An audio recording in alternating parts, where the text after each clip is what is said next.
Сарыарқа өлеңі.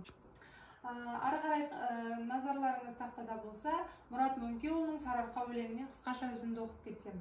Бұл қоныс жеті жұрттан қалған қоныс, Ноғайдың көшіп талақ салған қоныс, Қазтуған, Асан қайғы орақ мамай, біз түгіл солардан да қалған қоныс. Яғни, Асан қайғымен, орақ мамаймен, Қазтуғанмен байланыстыратын болсақ, бұл жерде басты назар қоныс. Асан қайғы өзінің желмаясына мініп, жер ұйықты іздеген болатын. Ең басты ұқсастықтар ретінде осы туған жерді айтсақ болады. Жалпы сабақтың мақсатына тоқталатын болсақ, бірінші әдеби сын ретінде айтамыз, әдеби сынның не екендігіне тоқталамыз. Одан кейін шығарма бойынша жазылған әдеби сын пікірлерге сүйене отырып, өзіндік сыни пікір жазу. Басты мақсатымыз әдеби сыни пікір жазу. Жалпы балалар тақтаға назар салсаңыздар, біз кішкене болса да Мұрат Мөңкеұлы туралы біраз ақпарат тыңдап алсақ.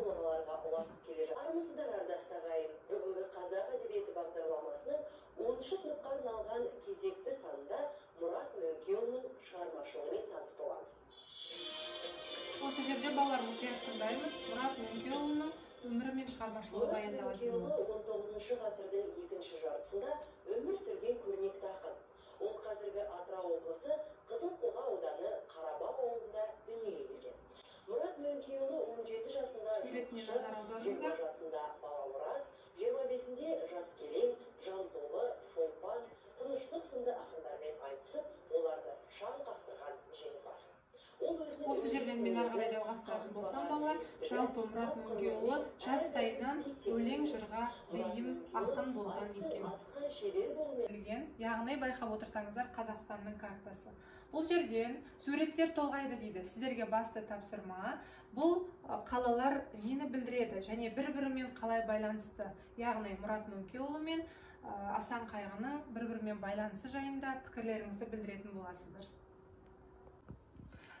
Келесі, балалар, ең алдымен бұл тапсырманы түсіндірмес бұрын, біз жаңа екі топқа бөлініп алдық, Сарыарқа тобы және Жерұйық тобы деп. Енді осы екі топтан бір-бір оқушыдан шықса, және сол бір-бір оқушы осы 5 қадам арқылы келесі берілген сұрақтарға жауап береді. Қазір 5 қадам ойыны бойынша бізде әр топтан бір-бір оқушы шықты, Енді қазір мен сұрақтар қоямын, соған әр оқушы қадам басу арқылы жауап береді. Ең бірінші, неліктен зерттеуші ғалымдар Мұрат Мөңкеұлын зар-заман ақындарының қатарына жатқызған? Жақсы, толғанай жауап береді. Мұрат Мөңкеұлының зар-заман ақындар қатарына жатқызған себебі, ол Мұрат Мөңкеұлы халықтың күй жағдайын, яғни бұрынғы кездердегі қиындығын сол өлең арқылы адамдарға жеткізген болатын. Сондықтан оны зар-заман ақындарының қатарына жатқызды. Өте жақсы. Сонымен, аяулым сұрақ бар ма? Жауап бар ма? Екіншісіне онда ақынның Сарыарқа өлеңінің зар-заман сипатын көруге бола ма өлеңінен? Себебі сол кезде ақын өзінің ойын айтқан.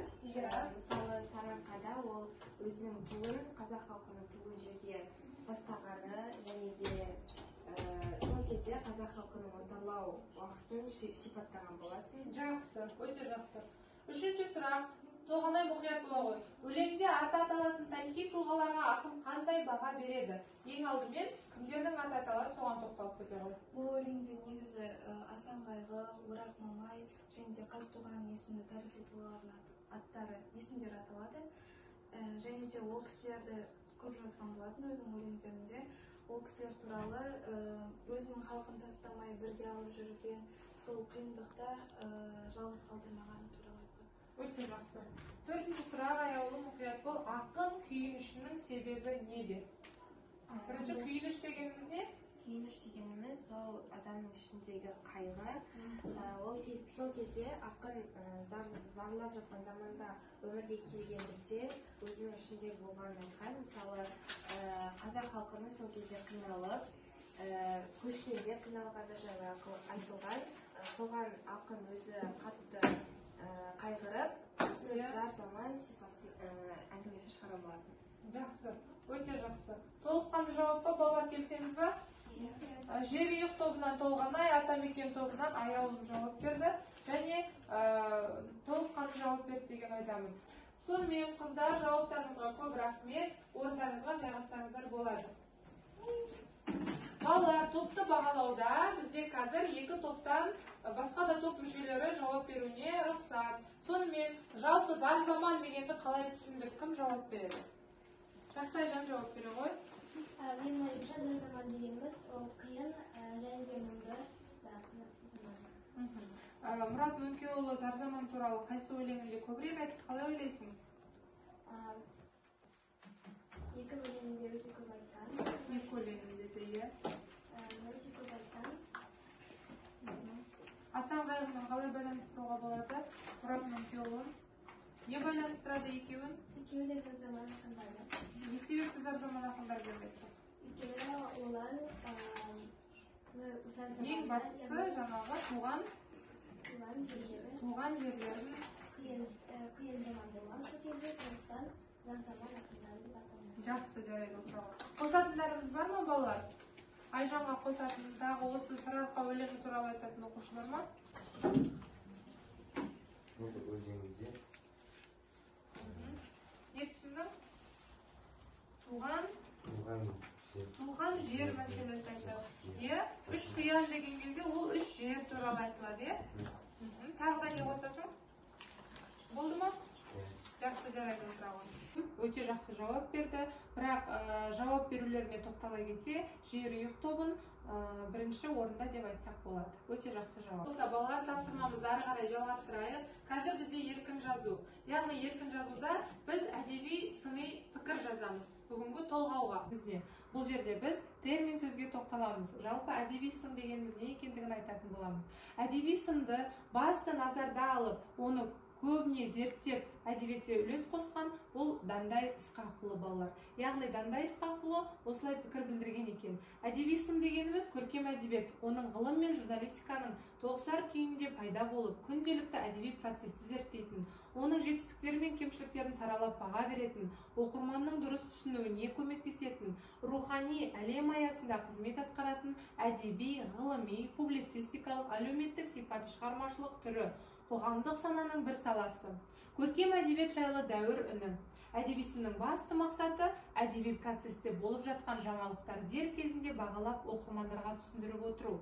Яғни әдеби сын дегеніміз балалар кез келген дүниенің сыны болады, сыни пікірі болады. Сол дүниені адамға жеткізу. Жалпы әдебиетте әдеби сын деген өте маңызды. Осыған тоқтала отырып сіздер сарыарқа өлеңіне әдеби сыни пікірлеріңізді білдіресіздер. Біз жаңа Мұрат Мөңкеұлының зар заман ақыны екенін айттық. Сарыарқа өлеңінде осы біздің туған жерімізді, елімізді, отарлау саясатында қалған жерлеріміз, алынған жерлеріміз туралы баяндап жатырмыз. Осыған сіздер өз ой пікірлеріңізді қазір дәптерге түсіріп жазасыздар. Бұл бізде жазбаша жұмыс болады. Сыни пікір жазу үшін сұрақтар тізбегін жасаңыз дейміз. Яғни қазір сіздерде сұрақтар тізбегі дайын. Бірінші осыны жазып аласыздар да, осы сұрақтарға, осы тізбектерге сүйене отырып, өз пікірлеріңізді білдіресіздер. Жазбаша түрде. Келістік па? Біріншісі Мұрат Мөңкеұлы және атақоныс ұғымы. Балалар, яғни Мұрат Мөңкеұлы мен атақоныс ұғымы қалай байланыстырады бір-бірін? Соны ашып жазып кетесіздер дәптерге. Келістік па? Атақоныс деген балалар, бұл туған жер деген мағына береді. Екіншісі, қазақ елінің Ресейге қосылуы. Яғни біз алдынан бері айтып жатырмыз, отарлау саясаты, Ресейдегі біздің жерлеріміз, Ресейге бағынышты болу, қосылу, осының барлығын ақындар өздерінің толғауларында бізге жеткізіп отыр. Зар заман дегені осы, бағанадан айтып жатқан дүниеміз осыған келіп қосылады. Қазақ халқының басына түскен бақытсыздық деп торығуға ой алдыруы. Яғни бақытсыздық дегеніміз не? Әр адам өзі тәуелсіз өмір сүруге лайықты, сондықтан да торығу, уайым, қайғы, ақынның күйініші деген осы тізбекке саяды. Қазақтың бұрынғы өмірін дәріптеуі дейді. Қазақтың бұрынғы өмірін дәріптеуі. Бұл біздің бағанағы тек Мұрат Мөңкеұлы ғана емес, Шортанбай Қанайұлы бар, Дулат Бабатайұлы бар. Бұл кісілердің барлығы зар заман ақындары. Жалпы зар заман ұғымын бізде Мұхтар Әуезов енгізіп кеткен болатын. Соған байланысты біз халқымыздың бұрынғы өмірін осы толғаулар арқылы түсінетін боламыз. Жақсы, олай болса қазіргі сіздердің жұмыстарыңыз осы тізбекке сүйене отырып сыни пікір жазу. Ал бастайық жазу. Кәнекей балалар, бірінші тақырыптан бастап жазамыз. Бірден жазып отырамыз. Жазып отырыңыздар. Жалпы сыни пікірді қалай жазу керек екені түсінікті болды ма?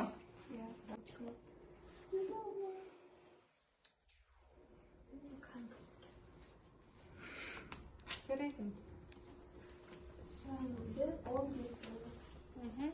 Жазып отырыңыздар.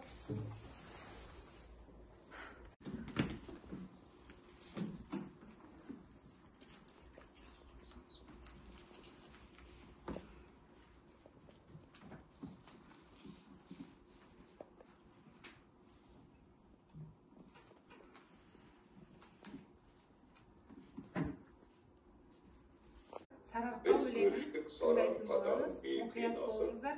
Соңынан бірге талдаймыз. Жерді басып, ат мініп киім киіп, тұқым алдық сүйектес жақын жұртқа араласып. Сыртымнан бір қыстамай, сын тағыпсыз қонаққа сөйтім екен келген сасып. Қонаққа сөйтім екен сасып келген, алыстан жақын жұртпе басып келген, Тәңір айдап Маңғыстауға еріксіз қуды ісім жоқ кісі өлтіріп қашып келген. Сөз айтқан өздеріңе сын емес пе, ел едік бер шадай, бірге жүрген. Бұл қоныс жеті жұрттан қалған қоныс, ноғайдың көшіп талақ салған қоныс. Қаз туған Яғни жаңағы Үшқиян толғауының өзінде осы үш қоныс жайында айтады. Бұл қоныс Бір-бірімен тікелей өте байланысты Сарыарқа толғауы және Үшқиян толғауы. Бұл қоныс туралы, жер туралы, ел туралы ақынның жеткізген жыры толғауы. Сонымен балалар, бізде келесі бір тапсырма ол қазынаны іздеу. Яғни қараңыздар, суретте бізде тура мағынада қазынаны іздеу, жердің астынан қазы іздеп жатыр. Ал біздің орындайтын қазынаны іздеуіміз бұл Мұрат Мөңкеұлының толғауынан. Ең басты қазына ол біздің неміз? Жеріміз. Туған жеріміздің атауы, туған жеріміз туралы айтылған жақсы сөздер. Міне, осындай эффект, метафора, теңеулерді біз тауып жауап беретін боламыз. Және дәптерге жазамыз. Біздегі басты қазына осы. Балалар, олай болса, бүгінгі сабағымызды аяқтап, маған өздеріңіздің кері байланыстарыңызды берсеңіздер. Бұл жетістік баспалдағы. Яғни, барлығын меңгерген болсаңыздар, бірінші смайликті көрсетесіздер. Достарым көмектесті, орындай алмадым, қатты қиналдым, тапсырманы орындағым келмеді. Алдарыңыздағы стикерға жазып, себебін бірге қосып жіберсеңіздер, өте жақсы болар еді. Бүгінгі сабақтан қандай әсер алдыңыздар? Күшті, жақсы. Үй тапсырмасы Мұрат Мөңкеұлының Сарыарқа өлеңін ақынның басқа шығармаларымен салыстырып оқыңыздар. Міндетті түрде оқып, мазмұндаймыз және талдау жасайтын боламыз. Сау болыңыздар.